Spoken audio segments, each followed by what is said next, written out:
मित्रांनो, सह्याद्री ट्युटोरियल्स मध्ये तुमचं स्वागत आहे. फिजिकल केमिस्ट्री म्हणलं की न्यूमेरिकलची भीती वाटते. नाही वाटणार. हा व्हिडिओ डिटेलमध्ये बघायचा आहे तुम्हाला. परफेक्ट मी एक कन्सेप्ट घेणार आहे आणि आपल्याला कन्सेप्ट वाईजच जायचे लक्षात घ्या. आणि कन्सेप्ट म्हटलं की त्याच्यावर प्रचंड वेगवेगळे प्रश्न असू शकतात बरं का. पण आपण सगळंच कव्हर केलं तर काहीच प्रॉब्लेम येणार नाही. आपण जी फुल लेंथ टेस्ट घेतली ना, त्यात केमिस्ट्रीचे 50 प्रश्न, फिजिक्सचे 50 प्रश्न, मॅथ्सचे 50 प्रश्न. मग 150 कन्सेप्ट घ्यायचं मी ठरवलंय. मग एका व्हिडिओमध्ये मी एक-एक देतोय, काही वेळेस मी 2-2, 3-3 पण देईन. पण तुम्हाला एकही व्हिडिओ मिस करायचा नाहीये लक्षात घ्या. सगळं करायचंय. ओके. मग आता आपण सुरुवात करूया आजच्या कन्सेप्टला. लक्ष द्या. मी तर असं लिहितोय की R इक्वल्स टू बघा, R इक्वल्स टू K आणि A चा स्क्वेअर मी असं लिहिलंय. ओके. म्हणजे इथं काय प्रकार आहे की R म्हणजे कोण? Rate of the reaction. K म्हणजे कोण आहे? Rate constant. ए म्हणजे कोण आहे? ए हा रिएक्टंट आहे आणि स्क्वेअर ब्रॅकेट मध्ये दिलंय ते त्याचं कॉन्सन्ट्रेशन आहे आणि 2 हे कोण आहे? Order of the reaction. गोष्टी लक्षात आल्या? काय काय कळालं? ही ऑर्डर आहे, कॉन्सन्ट्रेशन आहे, रेट कॉन्स्टंट आहे आणि आर आहे. आता हे जे रेट कॉन्स्टंट आहे ना त्याचं युनिट ह्या ऑर्डरवर डिपेंड असतं बरं का बाळांनो, लक्षात घ्या. आपल्या लेक्चर मध्ये घेतलंय की डिटेल मध्ये आपण. ओके. बरं आता ऐका, समजून घ्या मी काय सांगतो ते. समजा मी फर्स्ट ऑर्डरचा विचार केला तर ए एवढंच येणार ना. ओके. फर्स्ट ऑर्डरचा रिएक्शनचा विचार केला तर आता सगळ्यात महत्वाचं म्हणजे की इथं मला तुम्हाला सांगायचंय बघा, नीट लक्ष द्या. Integrated rate law. आता बोर्डच्या एक्झामच्या वेळेस तुम्ही याचं डेरिव्हेशन केलंय. आता डेरिव्हेशन करायची काय गरज आहे? डायरेक्टली फॉर्म्युला तुम्हाला आठवला पाहिजे. Integrated rate law for first order reaction. First मी लिहितो बघा हळूहळू. ऑर्डर रिएक्शन काय सांगा बघू, की T equals to 2.303 upon K log to the base 10 initial concentration upon concentration at the time t. Formula आला लक्षात तुमच्या? Integrated rate law for first order reaction. आणि मी तुम्हाला सांगतो हाफ लाईफचा फॉर्म्युला आहे 0.693 अपॉन के. म्हणजे फर्स्ट ऑर्डर रिएक्शन मध्ये half life time रिएक्टंटच्या concentration वर डिपेंड नाही आहे बाळांनो, लक्षात घ्या. First order reaction. First order reaction. ठीक आहे. मग फॉर्म्युला पहिला आणि हा फॉर्म्युला दुसरा. आता याच्यासाठी लागणाऱ्या गोष्टी काय आहेत मी तुम्हाला सांगतो. तसं सीईटी मध्ये लॉग टेबल अवेलेबल असतं. तुमच्या पीसी वर लॉग टेबल असेल, पण कुणाकडे वेळ आहे? मग लॉग टू द बेस 10 2 ची व्हॅल्यू जी आहे ती 3010 ही पाठच करावी लागेल. 3010. आता गंमत बघा, मग सांगतो मी काय ते बघा. लॉग टू द बेस 10 4 ची व्हॅल्यू किती येईल? सांगा बघू. 4 म्हणजे 2 चा स्क्वेअर. म्हणजे या ठिकाणी 4 च्या ऐवजी 2 चा स्क्वेअर मी लिहिला. आणि थोडक्यात त्याची व्हॅल्यू अशी येणार 2 लॉग टू द बेस 10 2. आलं का ध्यानात? हे लॉगची प्रॉपर्टी काय असते माहितीये का? 2 रेस टू 2 ना 4 म्हणजे. आणि रेस टू जी टर्म आहे ती पुढे येते. आता ह्याची व्हॅल्यू तर मला लक्षात होती. मग ह्याची व्हॅल्यू येणार आहे 6020. याला 2 न मल्टिप्लाय करा.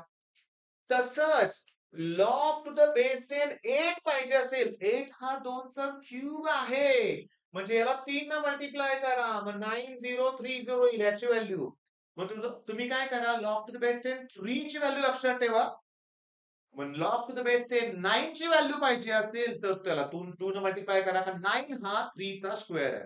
बघा, हा फॉर्म्युला या व्हॅल्यू लक्षात ठेवण्याचा प्रयत्न करायचा. पण मी तुम्हाला प्रूव्ह करून दाखवेन की सीईटीत येणारे प्रश्न हे इझीच असतात. 0.693 आहे ना, तर के ची व्हॅल्यू 69.3, 6.93, 693 अशाच देतील की जेणेकरून कॅल्क्युलेशन इझी होईल, लक्षात घ्या. ओके. बर, तर समजून घ्या. 90% रिएक्शन कंप्लीट होण्यासाठी लागणारा जो टाइम आहे त्याला मी टी म्हणतो बरं का. फॉर्म्युला वापरूया. Integrated rate law. मग टी इक्वल्स टू येणार 2.303 upon K log to the base 10. मला सांगा किती पर्सेंटेज रिएक्शन कंप्लीट झाली? 90%. बरं, सुरुवातीला कॉन्सन्ट्रेशन किती असतं? 100.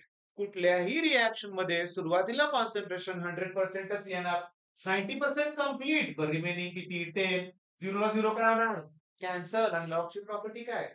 इथला नंबर आणि इथला नंबर सेम असेल. लॉग टू द बेस 10 10 आणि परत 10 असेल, व्हॅल्यू 1 येते. मग याची 1 आली तर टी ची व्हॅल्यू 2.303 अपॉन के येणार. फिनिश. ओके, चला 99% रिॲक्शन कंप्लीट व्हायला किती वेळ लागेल हे काढूया. त्याला आपण T1 म्हणूया बरं का. मग काय ना 2.303 upon K log to the base 10. सुरुवातीला कॉन्सन्ट्रेशन 100%. सांगा बघू. 99% रिॲक्शन जर कंप्लीट झाली तर रिमेनिंग किती 1%. पण आठवते का मी इथं काय बोललो होतो, 4 हा 2 चा कोण आहे स्क्वेअर, मग ते 2 पुढे येणार. तसंच आहे 100 हा 10 चा कोण आहे स्क्वेअर, त्यामुळे ते 100 मध्ये 10 रेस टू 2 होणार, ते 2 पुन्हा पुढे येणार आणि मला मिळणार 2t. किंवा फास्ट कसं लिहिलं मी 2t सांगतो. याची व्हॅल्यू 1 येईल ना, कारण हे 2 पुढे घेतलं. पण 2.03 अपॉन के म्हणजेच की टी. मग ह्याची व्हॅल्यू टी आहे, ते 2 पुढे आलं का 2t. पण गंमत काय, 2 वेळा 9 आहे बघा आणि आन्सर 2t आला. आता नेक्स्ट मी तुम्हाला दाखवतो बघा, 99.9% रिॲक्शन कंप्लीट होण्यासाठी किती वेळ लागेल. 2.303 अपॉन के म्हणजे टी आहे. Log to the base 10. आता ऐका, वरती 100च येणार आणि खाली 0.1 येणार. कारण जेव्हा 99.9% रिॲक्शन कंप्लीट होते तेव्हा 0.1 शिल्लक राहते. मग या 0.1 मुळे एक 0 वाढणार आणि आन्सर 3t येणार. हा पॉइंट कॅन्सल केला काय, वर एक 0 वाढलं. ऑलरेडी 2 0 होते, मग 3 0 झाले. 3 0 लक्षात घ्या. 3 0 म्हणजे 10 रेस टू 3. 10 रेस टू 3 लक्षात घ्या. मग ते 3 पुढे येणार आणि याला का 3t. गंमत सांगू का, 3 वेळा 9 आहे 3t. आता करून बघा, 99.99 ला आन्सर 4t येणार आहे. 99.999 ला 5t येणार आणि हे गेल्या वर्षी बोर्डला आलेलंच आहे. हो, तसं नाही. कुठलाही प्रश्न येऊ दे इंटिग्रेटर वरती आपल्याला जमणार, पण हा फर्स्ट ऑर्डर आहे बरं का, झिरो ऑर्डर मी घेतलेलं नाहीये.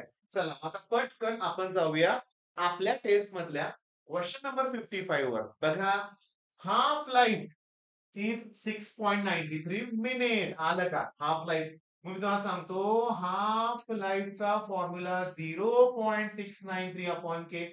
Therefore, k equals to 0.690 divided by 6.93 म्हणजे 0.1 म्हणजे 4/10. Okay okay, minute inverse unit आहे, मिनिट इनवर्स युनिट राहू देतात पुढल्याच, काही इश्यू नाही आहे. आता नीट बघा, 99% रिॲक्शन कंप्लीट व्हायला किती वेळ लागतो असं विचारलंय. 99% रिॲक्शन कंप्लीट व्हायला किती वेळ लागतो, किती वेळ लागतो हे तुम्हाला पण माहिती आहे, किती वेळ लागतो हे मला पण माहिती आहे. पण सोडूया आपण तो टाइम. बघा, 2.303 upon K log the base 10. समजून घ्या, लॉग द बेस 10 सुरुवातीचं कॉन्सन्ट्रेशन 100%.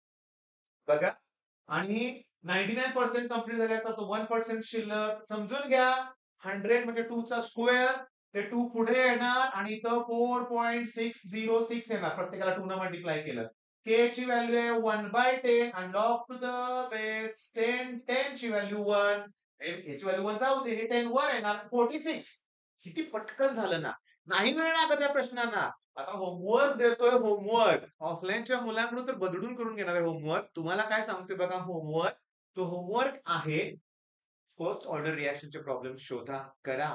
मोस्ट ऑफ द केस मध्ये half life is given by हाच फॉर्म्युला तुम्हाला बऱ्याच वेळा विचारलाय असं दिसेल. ओके, मग आता लगे हा झिरो ऑर्डर साठी ना टी चा फॉर्म्युला काय असतो रे. मला असं वाटतं A0 मायनस AT अपॉन के असा फॉर्म्युला झिरो ऑर्डर साठी. मग त्यासाठी हाफ लाईफचा फॉर्म्युला काय येईल सांगतो. हे इनिशियल कॉन्सन्ट्रेशन, हे A0/2 कळालं का, हाफ लाईफ ना, हाफ लाईफ ना, मग हाफ कॉन्सन्ट्रेशन शिल्लक आहे, हे आपण के म्हणूया आपण. मग हे 1 मधून हाफ गेलं की हाफ येणार, म्हणजे मला A0/2k येणार. हाफ लाईफचा फॉर्म्युला वेगळा आहे, इथे 0.693 नाहीये, लॉग वगैरे पण टर्म नाहीये. झिरो ऑर्डर साठी करा ना, झिरो ऑर्डर साठी मन लावून करा. मग आता हा व्हिडिओ थोडासा मोठा झाला तर 10 मिनिटापेक्षा कमी वेळात घेतोय. कन्सेप्ट तुम्हाला कळतंय, मग क्रॅश कोर्स वरचे व्हिडिओ बघा ना, तुम्हाला खरोखर कॉन्फिडन्स येणार आहे आणि त्याच्यामुळे रोज प्रचंड ऍडमिशन्स होत आहेत क्रॅश कोर्स वर. हा 1-1.5 महिना तुमच्यासाठी इम्पॉर्टंट आहे. ओके, खूप इम्पॉर्टंट आहे. 2 ते 3 दिवस क्रॅश कोर्सची ऍडमिशन स्टार्ट राहणार आहे. तुम्हाला ते घ्यायचंय. पुन्हा इथंही हातातली संधी दवडू नका. पुन्हा बॅकलॉगचा लोड वाढवू नका. लक्षात घ्या, ऍडमिशन घ्या, अभ्यासाला सुरुवात करा, रिझल्ट मिळवून दाखवूया आपण. All the best.